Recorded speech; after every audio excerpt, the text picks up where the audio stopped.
Hi then guys, so we've got a brand new series starting today for you. This is episode 1, obviously, of this new series. I'm going to call it Spirit of Le Mans.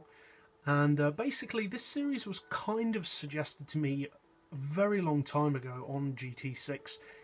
It was suggested to me that I should make a video of pretty much the top 10 best Le Mans cars in the game.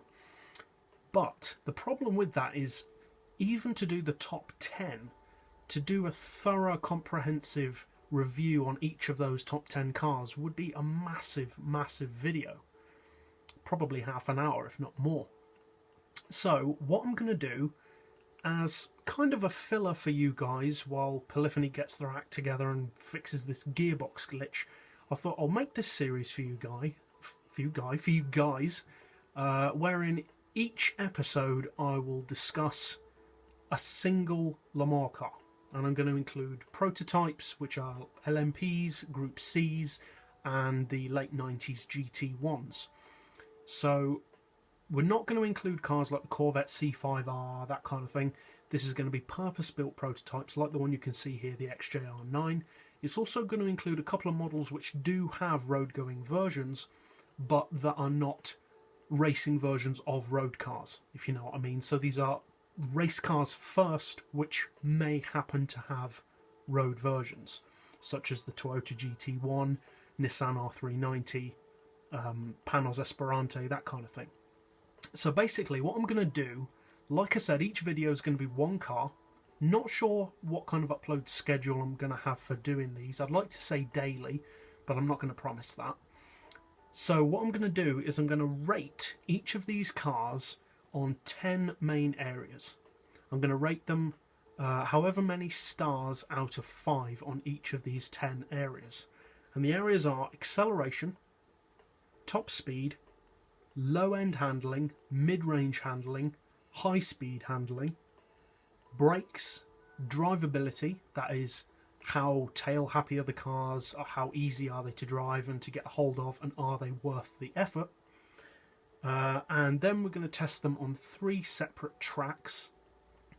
It's just going to be highlights for that, not full laps, to see how these cars can take on the 3 main areas of racing. That is city tracks, moderate speed technical tracks, and full-on high-speed tracks.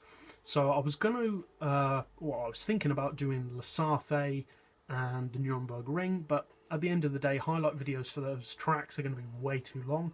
So for the city tracks, we're going to be comparing all of the cars on Monaco. For the moderate speed technical tracks, we're going to be comparing them on Ascari.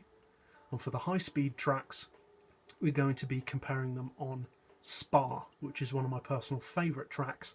Very, very high speed track that a lot of the Le Mans prototypes absolutely love. They really are at home on that track. So that's about all there is to say for the introduction. So as you can see, this episode's going to be for the XJR-9. So let's get straight to it. So first of all, we've got city tracks. Like I said, Monaco. So on a city track like Monaco, the main things that come into play are obviously your brakes, especially your low speed handling and your low end acceleration. And obviously drivability as well, because of things like wheel spin. Now, for acceleration, I'm going to give this car a strong 4 out of 5. It's not the best, but it is very, very good for acceleration. There's a bit of turbo lag, but that's nothing that a smaller turbo can't fix. For low speed handling, which is the main one that's of importance on a city track, I'm going to give it a 3 out of 5. So not very strong. And the reason why I'm saying that is because this car is more heavy at the lower speeds in its handling than most of the other Le Mans prototypes, and basically it just doesn't really feel at home on this track. It feels like it's always trying to do better. It's really, really not at home on these kind of tracks. The handling is heavy and the turbos aren't being used to their full. As far as drivability, I'm going to give it a 4 out of 5, because although it is challenging, it's worth the effort. And I'm going to talk more about drivability on the other 2 tracks, but on this track I'd give it a strong 4 out of 5 on drivability. It's definitely one for if you want a challenge. So that's about it on this track, so now we'll go over to Ascari for the next stage of the test. So now we're at Ascari. This is a notoriously technically difficult track. It's not the most difficult track, but a lot of people find it to be a good challenge on this track. Now on this track you're looking more for mid-range acceleration, mid-range kind of handling, and you definitely need good brakes on this track. Now on this track, like we said, mid-range handling is the most important. There are a few low-range corners, but we've already discussed that on the city track. Now for mid-range cornering, I'm going to give this car a 5 out of 5. Because although it only had a 3 on the city track, it comes into its own on tracks like this. It's not perfect for Ascari, but these mid-range corners, it starts to really shine. It loves those sweeping, say, 70 or 80 mile an hour corners. It really does, really handles those corners well. For brakes, I'm going to give it a 3, unfortunately, because, well, I'll talk more about that later, but the brakes definitely aren't this car's strongest point. They're not awful, but they're definitely not the best of the Le Mans cars. So overall, on a technical track like Ascari, I'm going to give it a 4 out of 5. On a city track, 3 out of 5, but on this track it comes in more of its own to a 4 out of 5. So not perfect, but it definitely feels more at home here. So for the final stage of the test, we're going to go over to Spa and just give you a roundup.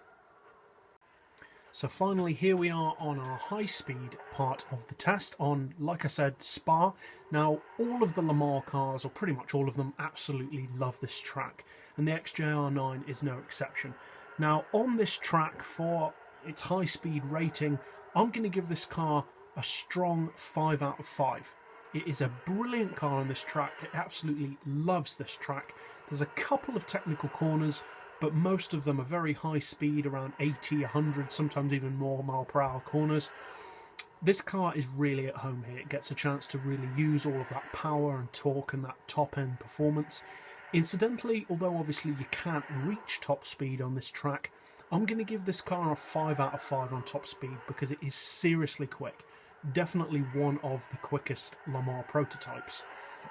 So I'm going to give it a 5 out of 5 for top speed. And on high-speed tracks like this, I'm also going to give it a strong 5 out of 5. So it's on tracks like this that this car really shines the most. It loves these high-speed corners and those long straights where it can really use that power. So that's about it for the actual testing, really. So now let's go back to the garage for a roundup. So here we are back in the garage again for the roundup. So I've talked about what the car can do on each of the respective track types, but what about an overall verdict? What's the car's best point? What's the car's worst point? Would I recommend buying one? And, you know, just what do I think of the car? Well, the car's best aspect is undoubtedly its driving feel. It's a very enjoyable car to drive. It's relatively easy to learn how to drive the car. The wheel spin is surprisingly minimal. The grip is very, very good, especially considering its age. And it's just a really nice car to drive. It has a great interior view, my favourite interior cam of all of the Le Mans cars. It's a really enjoyable, rich, retro kind of place to be. It's a great car to drive. It's a lot of fun. Its worst point is the brakes, as I alluded to earlier. The low speed handling kind of lets it down, but it's not that bad. The brakes are its worst point. Now, ironically, at high speed, the brakes are pretty good. They do a good job, especially for a car of its age, at scrubbing off that speed and power. But at low speeds, they don't have very much feel, and you don't really feel like you're going to stop in time. And the problem with that is it instinctively prepares you for the corner in a different way because you think that the brakes aren't going to work enough. And you end up kind of turning in a bit too early, which turns into understeer. And it's just not a nice car for city tracks. Mainly, I would say, because of those brakes. They're not awful, they are its weakest point. Overall though, I love the XJR-9. It's a great car. If you haven't driven one, I'd highly recommend doing so. I'm not going to promise that it will win every race because it won't, but it is definitely worth your time to check the car out. Now I'm going to put all of the car's ratings in the video description if you want to compare it to the other cars that are going to come up in this series. I'm also going to put this car's lap times on the 3 tracks also in the video description if you want to compare that to the other cars. So that's pretty much it overall. So hope you guys found this video enjoyable. If you did, feel free to tell me about it in the comments. Any suggestions, I'd love to hear them. And as always, thanks for watching.